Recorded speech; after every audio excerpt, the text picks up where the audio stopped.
one of the biggest ways that we've seen anti-monopoly make such advances is because the evidence has been on our side, right? I mean, I think we have, as a country, seen evidence after evidence about how extreme concentrations of economic power actually lead to major problems for Americans. I mean, that can range from shortages of things like IV bags or gunpowder that arise from extreme concentration of production. We had a shortage of infant formula in this country in the year 2022 from a single contamination in a single factory.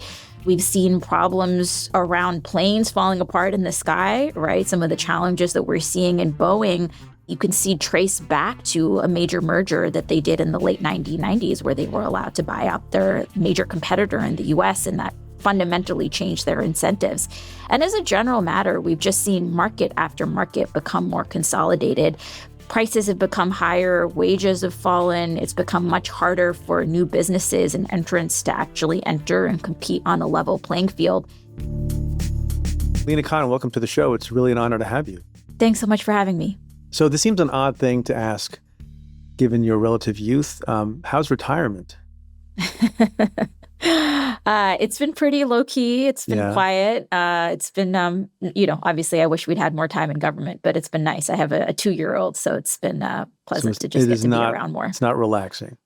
Are you teaching antitrust law to your 2-year-old? I'll be teaching antitrust law in the fall to law students, and my son has picked up on a lot of ambient meeting noise and that sort of thing. So. Does he think there's an unlawful tying arrangement in the house? I think he is working on physical tying right now. Yes, but I'm sure we'll get there. I've exhausted all my knowledge of buzzwords in antitrust law, so he'll ask you to explain some things. So I want to get into your biography, how you got to where you got relatively quickly in life, and talk about your views on antitrust enforcement for a lay audience. But let me start with this, and I'm sure this is how some people come at you. You were obviously, a very high-profile chair of the FTC, and in any government role, I had a government role for a long time. There are detractors and there are supporters, and often in our current sort of tribal environment, you can guess in advance who the supporter will be and who the detractor will be. They line up sort of tribally. What do the following people have in common? Alexandria Ocasio-Cortez, Elizabeth Warren, the senator from Massachusetts, J.D. Vance, and Matt Gaetz. What would they all have in common that would cause me to ask you that question, Lina? Well, they all professed a support for the work we were doing at the FTC and have shared real skepticism about extreme concentrations of economic power and monopoly power. So that is a through line that we've seen across people who otherwise have very different politics. Right. And just to put a point on it, because you were modest in your answer, supportive of your work and particularly supportive of you, which is an unusual thing to see from that spectrum of folks. Do you think that antitrust enforcement naturally falls along ideological lines, or the fact that you have this strange set of bedfellows indicate that that's not the case or shouldn't be the case? Historically, we've seen pretty significant bipartisan support for antitrust, and that's gone in multiple directions. Senator Sherman, who was one of the authors of the Sherman Act, was Republican. We saw, especially in the early decades of federal enforcement, strong support from both sides to take on the trusts, take on the robber barons. And as we then in the 80s saw a reversion from aggressive antitrust, there eventually was another bipartisan consensus, a bipartisan consensus around, the view that we should be enforcing the law with a very different set of goals and values. And so we have seen significant bipartisan consensus on different sides of how you should be doing antitrust. So, and where do you think we are today at this moment? It's an interesting question because it's too early to know what the full policy of the Trump administration is going to be on antitrust. One question for me when I was there was, how long will we have? Because the last time we had seen such a sharp pivot in antitrust was during the Reagan years, where we saw radical reorientation of how they approached antitrust laws. And they had 8 years of Reagan plus 4 years of Bush to really create institutional durability for the project that they were pursuing.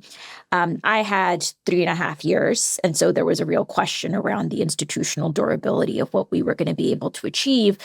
But strikingly, we have seen less of a retreat from this administration on antitrust than we have in almost any other policy arena. They made a series of decisions to keep the merger guidelines, keep several of our major antitrust lawsuits going. So far, we haven't really seen any major break at all. Who knows if that will stay in place for the full administration or whether we'll see pretty overt weaponization of the antitrust laws. So they're rewarding friends and punishing enemies. But so far, we have seen more continuity than I think anybody expected. Does aggressive antitrust enforcement fall comfortably within a populist ideology in government? Well, if you step back, the antitrust laws were founded on the view that extreme concentrations of economic power pose a threat to people's freedoms and liberties, much in the same way that we understand extreme concentrations of political power or state power to pose. There was a recognition that if what we really want is to create freedom for people in their day-to-day lives, you can't just have checks and balances in your sphere and governance and then allow monopolies or autocrats of trade, as they were called, to govern. And, there was a recognition that here Americans had overthrown a monarch and they weren't going to instead sign up to be ruled by monopolists. And so there has been a real original understanding of how antitrust, but more broadly, an anti-monopoly ethos is absolutely critical for some of our most cherished values. Did you play Monopoly as a kid? I did. And did you like the game? It was fine. It's been interesting to learn. It was the anti-monopolist says it was fine. It was fine. I mean, as a board game, it was fine. Do you think it's like gaming propaganda? Do you think we should eliminate? Obviously, you're not a censor, but it's a semi-serious question. Do we teach the wrong things about money and concentrations of power in this country? Well, look, antitrust and anti-monopoly as a philosophy fits comfortably within a capitalist system that we have, right? And so much of the productivity and the innovations and America's competitive advantage have been the results of the facts that you have an economy where people are able to pursue a good idea, bring it to market, and then enjoy great success, right? If you're undertaking the risk of bringing a product to market, you should be able to reap the reward. And so that type of motivation and thinking is absolutely critical. I do think that, and it's especially true for my generation and generations since, there has been a real disillusionment and a real question about who our economy is really working for. Of course, during the financial crisis, we saw an initial inflection point, and I think since then we've seen episode after episode where for a lot of young people, what our policy and politics have shown is that our economy is really designed to work primarily for very wealthy, very well-connected people as those who are trying to make rent, trying to make sure that they're not going bankrupt for medical bills are having a much harder time. And so I do think that there is a real just skepticism and questioning about who our current economic order is really serving. As a matter of political rhetoric, when people oppose antitrust enforcement, and when you say as an antitrust enforcer that monopolies are not good, they're not good for the mass of people for various reasons, and we'll get into that in a moment, the people on the other side don't say we love monopolies, right? Nobody goes forth and waves the banner of monopoly happily, right? Well, some people actually do. Some people think monopolies are great. Who are those people? Biggest good. They span thinkers, kind of lineage of the Chicago school that thought, monopolies oftentimes would actually deliver great benefits to people. And then you have people in the kind of policy advocacy community, you could call them lobbyists or others, who are often advocating for those views. So you do have a legitimate pro-monopoly camp. You were right. How large is that camp, though? How large is that camp? It's gotten much smaller over the last decade, I would say, as anti-monopoly has really made great advances in our politics and as a mode of governing. And I think one of the biggest ways that we've seen anti-monopoly make such advances is because the evidence has been on our side, right? I mean, I think we have, as a country, seen evidence after evidence about how extreme concentrations of economic power actually lead to major problems for Americans. I mean, that can range from shortages of things like IV bags or gunpowder that arise from extreme concentration of production. We had a shortage of infant formula in this country in the year 2022 from a single contamination in a single factory. We've seen problems around planes falling apart in the sky, right? Some of the challenges that we're seeing in Boeing, you can see trace back to a major merger that they did in the late 1990s, where they were allowed to buy out their major competitor in the US, and that fundamentally changed their incentives. And as a general matter, we've just seen market after market become more consolidated. Prices have become higher, wages have fallen, it's become much harder for new businesses and entrants to actually enter and compete on a level playing field. And so I think as that evidence has become much more difficult to ignore and contest, we have seen the pro-monopoly advocacy community grow smaller, but they're still out there. Can we define a term which is difficult in antitrust law? What is a monopoly? How do you define a monopoly? And how should lay people understand what a monopoly is? So there are different ways to define what a monopoly is, and in court, there are different methods and mechanisms that enforcers use. Some are primarily trying to define what is the relevant market, right? Who is in and who is out of this market, and then how do you calculate effectively the percentage that this one company has, and is it enough to trigger monopoly status, which itself can range from, 60% to say 90%, and courts have come out different ways on what the kind of right cutoff point is.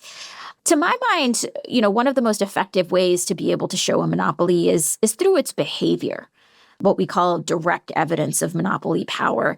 And in short, a firm can behave like a monopoly when it's able to make its products worse or raise its prices for its customers without facing real consequences in the marketplace. And so you can understand this in some ways as a firm becoming too big to care, that they have amassed not just a size, but have also cut out competitors such they can get away with making products more expensive or making products or services worse for their customers without the ordinary checks that you would expect in a competitive marketplace. And so those are both just two ways of being able to show monopoly power, even market power.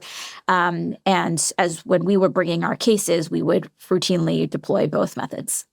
And what's an example of an entity about which there would be consensus that they have monopoly power? Well, there are major cases underway. We just saw a verdict from a judge in D.C. a few months ago ruling that Google had monopolized the market for generalized online search. The Justice Department in that instance used both indirect and direct forms of evidence to make that showing. And so Google has now been found to be a monopoly in online search. I want to talk about Amazon, because Amazon looms large in your origin story as well. So in 2017, you wrote what people call an article in the Yale Law Journal that had quite a response. Amazon's antitrust paradox.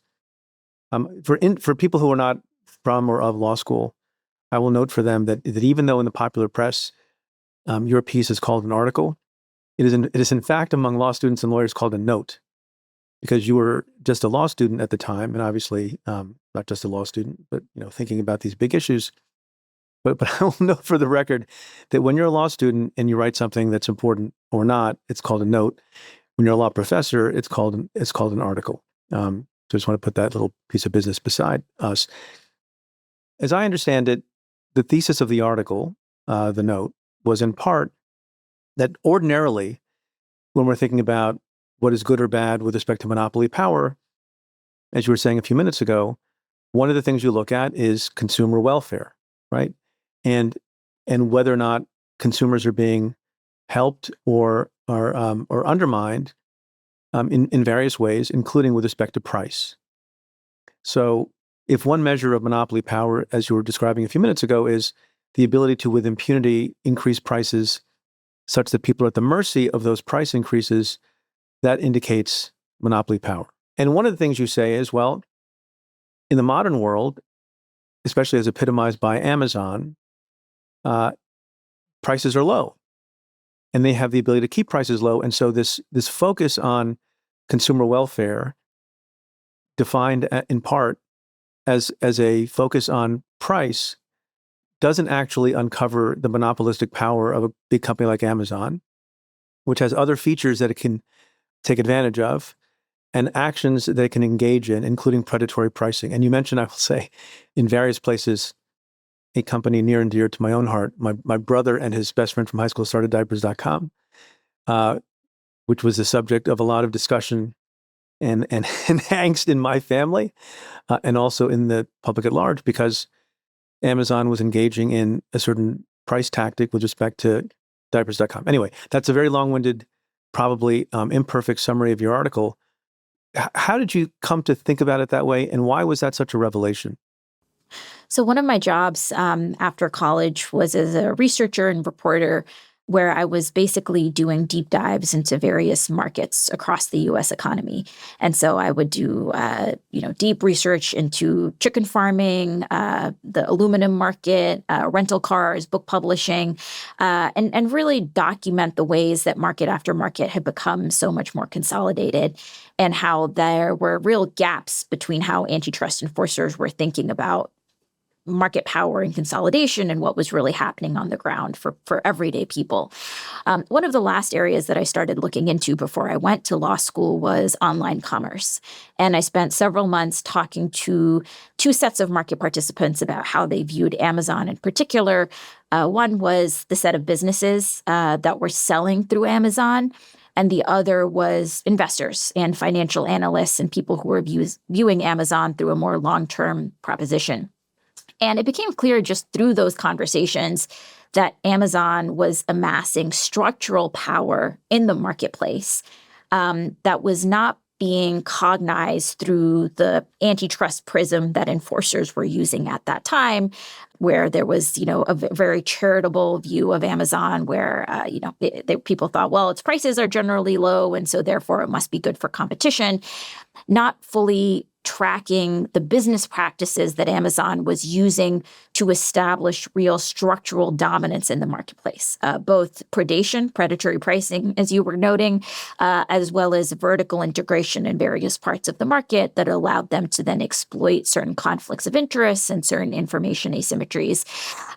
But I really wrote the article and really focused on Amazon more as a way to tell a broader story about the evolution in antitrust and this major reorientation and pivot that happened in the late 70s and early 80s that I believed had departed from what Congress intended when it wrote these laws, departed from what the laws actually said, and now was also creating major blind spots between how enforcers and potentially even courts were understanding what monopoly power looked like and how it was actually being exercised, and that blind spot was especially acute in digital markets where you just have a different set of economic dynamics. And so that's really what the article was looking to set out. So what's interesting to me is, Amazon began as nothing, right? It was an idea in a guy's head, of relatively recent vintage. I don't know the exact year in which it started. And it very quickly got to the point that you're describing. And as you wrote in, I guess, a parallel New York Times piece in 2017, talking about Amazon, quote, "In building this vast empire, Amazon chased growth over paying dividends, pricing key goods and services below cost to chase out competitors. It invested heavily to buy out innovators like diapers.com, my brother's company. After waging price wars, Amazon followed its acquisition by raising prices," end quote. At the time, is there some argument that if you had the foresight to chase growth at the expense of paying dividends, and if the capital markets like that, and wanted to invest in your company, and because not everyone thought it was going to be a winning bet. I am old enough to remember lots and lots of people thought this was a losing proposition. ultimately, and that Amazon was overpriced and Amazon would fail because all it was doing was losing money and not making a profit as it, added products and services and goods to its lineup. Is there some argument that that they didn't cheat and steal to do that, and they deserve a place of dominance by chasing growth over paying dividends, and that was a smart, innovative way to think about building a company? Or is that totally absurd? Well, chasing growth over profits is not illegal. Companies do it all the time, especially in digital markets, given the real premium of establishing scale, establishing the network effects, establishing the entry barriers that really pay off. It was specific practices that Amazon engaged in that ultimately the FTC and a whole bunch of state AGs determined were illegal. I think the predatory campaign that we saw from Amazon against a whole set of companies, including diapers.com, clearly could have been in that bucket. The Supreme Court jurisprudence has come to take a much more skeptical view of what counts as predation. They view predation itself as irrational and unlikely to ever exist. So practically, it's become very difficult to bring a predatory pricing case. But the lawsuit that the FTC ended up filing in 2023 laid out a whole set of business tactics where Amazon had not just become big, but they had actively blocked out competitors, which has now allowed them to actually make things worse for their customers, both the businesses that sell through Amazon as well the consumers. The complaint details some of these practices. For example, Amazon had a policy that basically punished any business for listing a lower price on a website other than Amazon. And it was doing this at the same time that it was dramatically hiking the fees that a business had to pay to sell through Amazon. So say you're selling coffee mugs and selling them for $10, and on Amazon's website, you have to pay Amazon $5 for every $10 you make. There's a rival website where you only have to pay that company $2 for every $10 you make. And you want to list your mugs for a lower price on that other website because it's cheaper to sell there. If you did that, Amazon could make you disappear from its webpage, or it could punish you in all sorts of ways. And that really matters for businesses because they rely on Amazon for so much volume, for so many sales. And it was these types of practices that basically blocked out rivals, kept rivals from ever being able to achieve the same scale and momentum to really become a meaningful competitor to Amazon. Amazon does now take up to $1 out of every $2 from businesses who sell through it. We also uncovered a whole set of pricing practices that have been inflating how much customers pay. It was very deliberately littering its search page with irrelevant ads, and we uncovered documents from top executives saying basically, yes, you can make search results worse for consumers because basically we know they don't have anywhere else to go. So, the complaint details a whole set of specific practices that are different from just taking a long-term view or chasing growth over profits, but specific anti-competitive acts that we believe ultimately violated the law and have made Americans worse off. I mean, how do you square that with the fact, if you go back to the classic way of looking at consumer harm and consumer conditions, that I, like many other people, when I have my druthers, I order from Amazon. I mean, so you're talking about particular ways in which the government has alleged they've engaged in anti-competitive practices. But if you're a bread and butter consumer, just buying random stuff for your house or for your office, and you have low prices and you have immediate delivery and good customer satisfaction, and the company has not taken advantage of those things that you're describing with respect to the bread and butter consumer of stuff,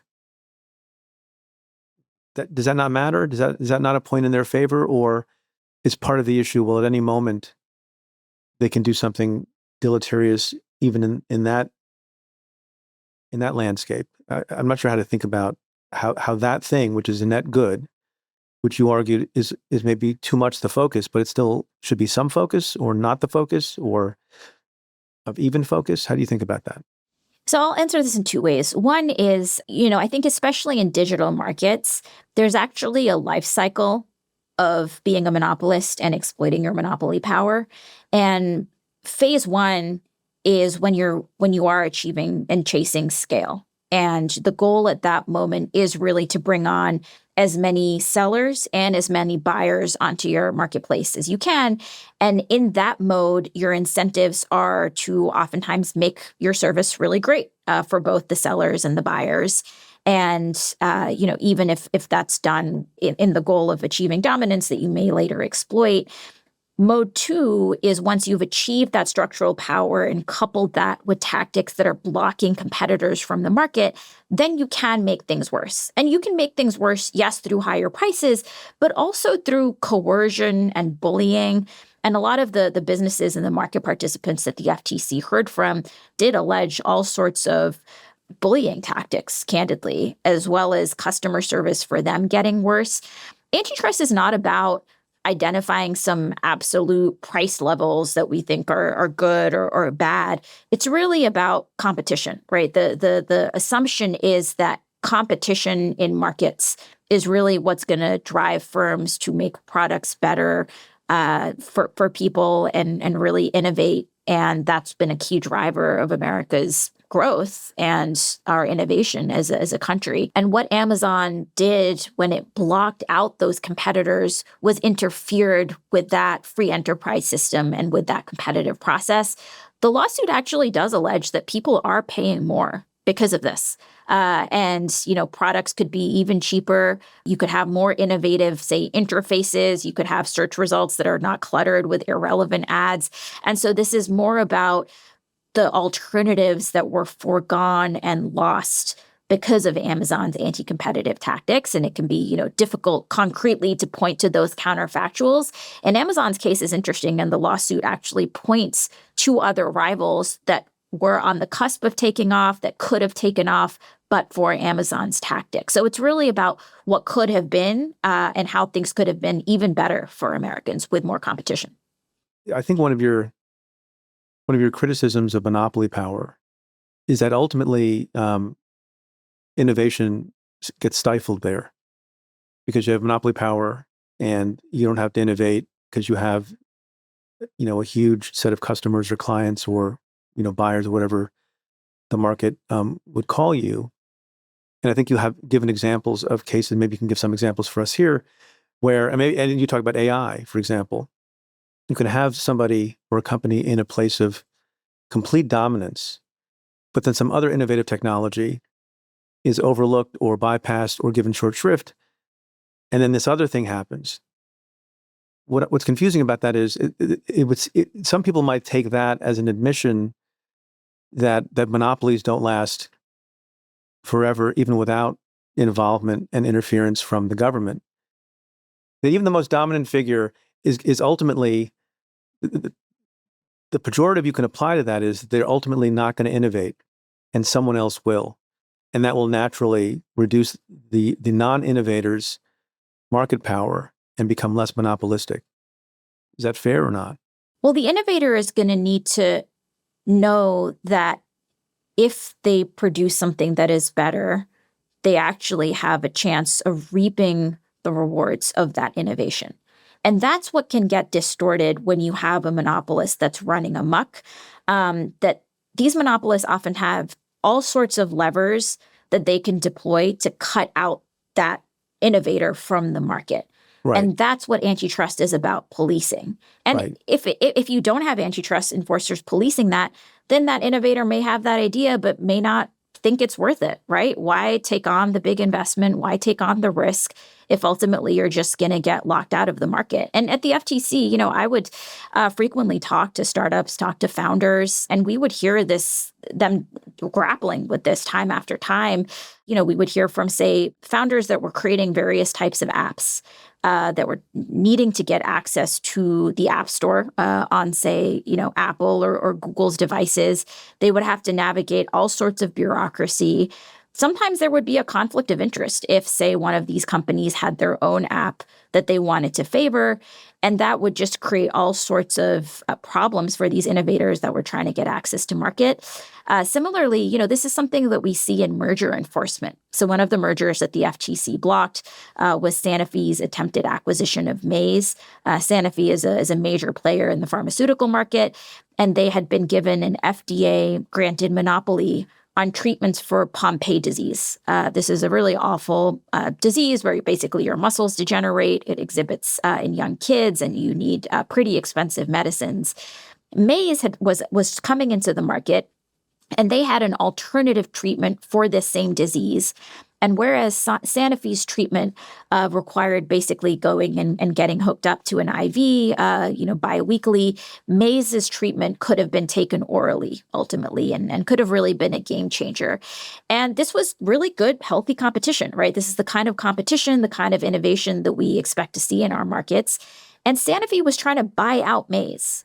And we thought that was anti-competitive, that clearly violated the antitrust laws, because here you had the existing monopolist that had not innovated this treatment, and they were trying to buy out the company that had, and it would not really have the same incentive, right? Because it would risk cannibalizing its own sales, maybe would slow down this alternative treatment or bring it out in a way that was much more favorable to it, but not its patients. And so that type of active policing of anti-competitive conduct, but also anti-competitive mergers is absolutely critical to make sure that the people who have an incentive to innovate actually have access to markets. And then ultimately it's the public that gets to benefit from that innovation. Yeah, I guess all I'm saying is, maybe this is a silly point, and maybe it's not a good point, that monopolists are not immortal, even in the absence of enforcement. Are there natural reasons in the life cycle of a company that becomes a monopolist, not enforcement-based, but natural, ultimately, over time, competitive reasons why a monopolist falls off their pedestal? And if that's so, I mean, I don't know, maybe that's an argument that the Chicago folks make, that ultimately the market, in certain circumstances, not every circumstance, is able to right itself. Because otherwise, you would predict that once you achieve monopoly power, you persist in that monopoly power position in eternity, but that doesn't happen. Why doesn't that happen? Well, this is exactly the argument that the Chicago people made. They basically said that, look, monopolies are unlikely to ever be able to fully exercise monopoly power because there's so much competition in markets. But say even if they do, if once they start exploiting that monopoly power, they are ultimately going to be disciplined in the market, because you are going to see these new entrants that come in. You're going to see new innovations that displace them. There's just been reams of evidence over the last few decades that have shown that that's not actually how markets work in reality, that oftentimes there are actually meaningful barriers to entry in those markets, some of which are controlled by the existing monopolist. I think the other thing is, even if, say, after 20 years of incumbency, a monopolist could ultimately, lose its throne because there is some innovator in the market, that could have happened much sooner if the monopolist's illegal tactics were checked. And as enforcers, we have an obligation to ensure that the public is not being denied those benefits of a free enterprise system, of competitive markets, while we sit on the sidelines and just see, hey, maybe it'll be a few decades and this monopolist will naturally meet its end. Is there such a thing as a perfectly lawfully operating and lawfully achievable monopoly status? We're talking a lot, obviously, given the job that you had, about companies engaging in monopolistic behavior and predatory pricing and all of that. And maybe there's not an example of this because naturally people engage in conduct that can be characterized that way.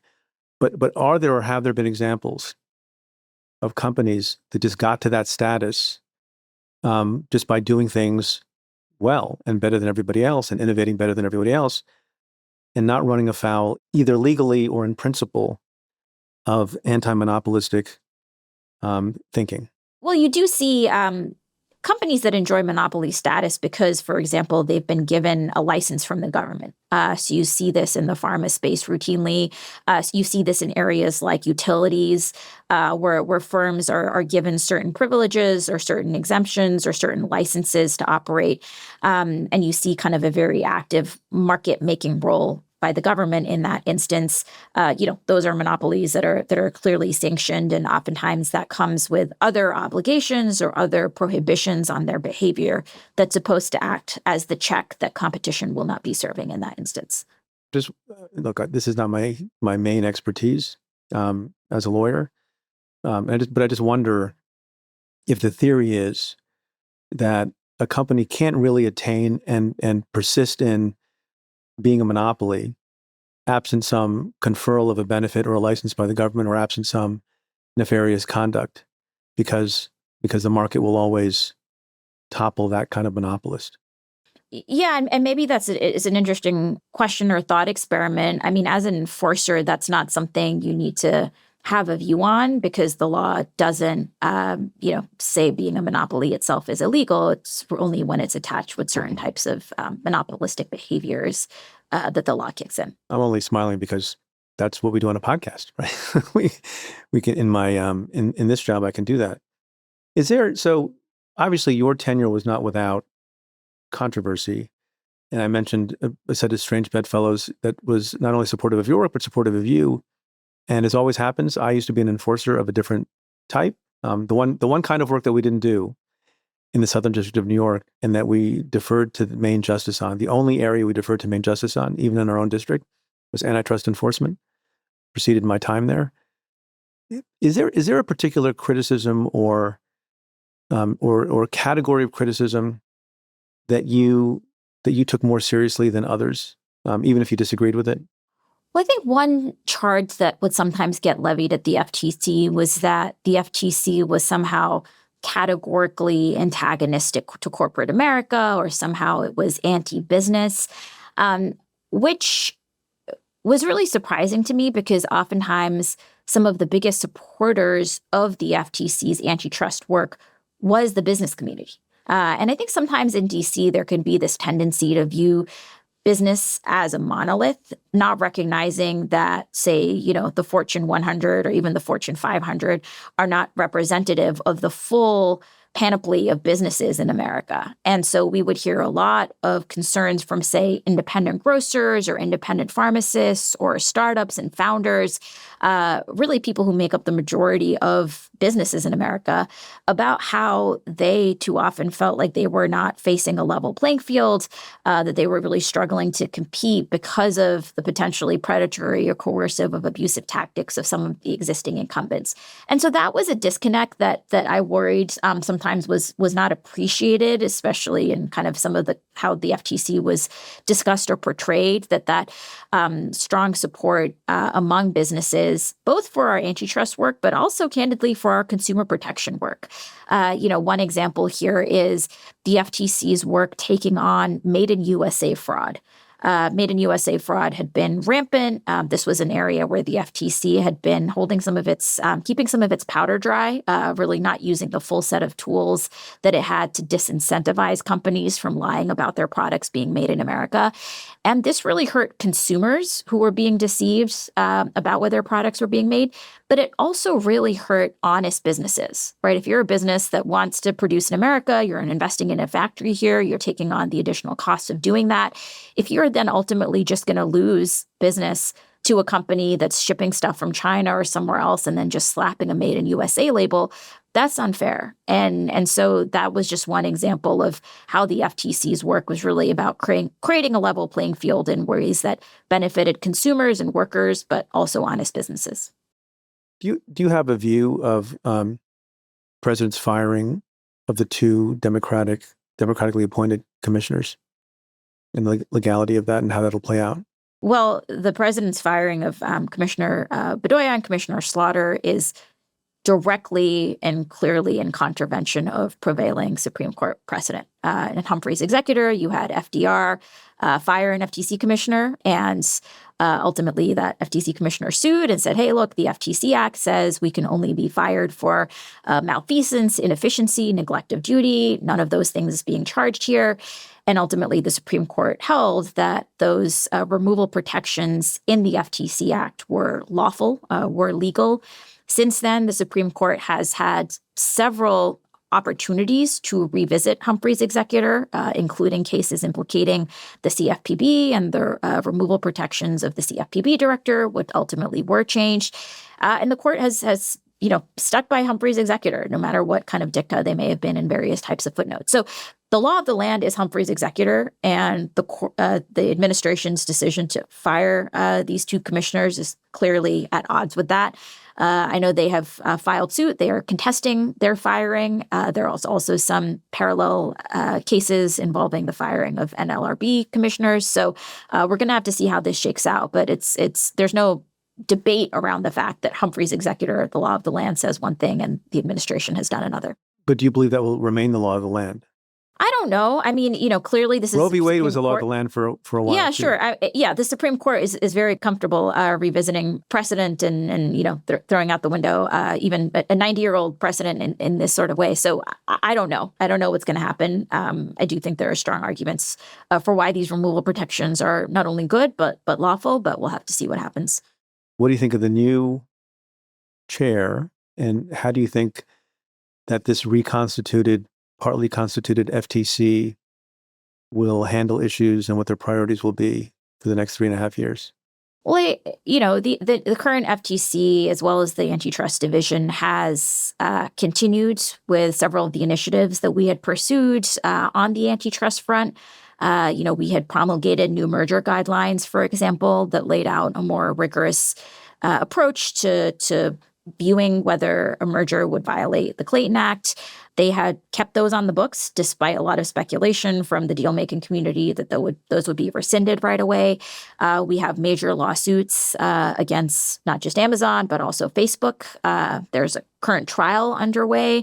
There was a lot of speculation as well as reporting that Mark Zuckerberg was trying to convince the administration to pull the suit, to settle the suit on the eve of trial. They did not do that. They are still litigating that case. So we are seeing a whole bunch of continuity. I do worry about the consumer protection side. That is where we have seen some real retrenchment. And I do worry that we're going to see, people suffer all sorts of unfair, deceptive practices if this FTC becomes much less vigilant. For example, they just decided to delay a rule that was set to go into effect last week. This is a rule that would require that companies make it as easy to cancel a subscription as it is to sign up for one, taking issue with a lot of these unfair and deceptive subscription traps that have proliferated. We had finalized this rule last October. The rule was set to go into effect last week, and then they just announced on the eve of it that they were going to delay it by another 2 months. I don't know what's going on there, and we'll have to kind of monitor closely to make sure we don't see further retrenchment there too. What's next for you? I'm figuring out what is the next phase of a lot of this work and movement. The speed with which a lot of this work went from kind of reformist ideas on the outside to being given the opportunity to govern was breathtakingly fast. So there is actually still a lot of work and infrastructure to be built. One thing that I'm really excited about is just the enormous amount of energy and enthusiasm among young people for this work. I get dozens of emails weekly about, even from high schoolers who say, they want to be a trust buster and are studying Ida Tarbell, let alone from college students and law students who really want to enter the arena and make sure we're using the laws to take on illegal monopolies and check unfair methods of competition. And so I'm going to be figuring out how do we make sure we can fully harness and direct that energy so that if there is another opportunity, we have a real standing army to kind of be ready to come in and help with that. Use the word arena. Was that a deliberate callback to Teddy Roosevelt? Not deliberately, but maybe subconsciously. Oh my gosh, it's just on your brain. Teddy Roosevelt is on your brain. You've been very generous with your time, Lina Khan. It's been a real pleasure to speak with you. Thanks so much. Thanks for having me. Folks, make sure you don't miss any episodes. Hit that subscribe button like you mean it.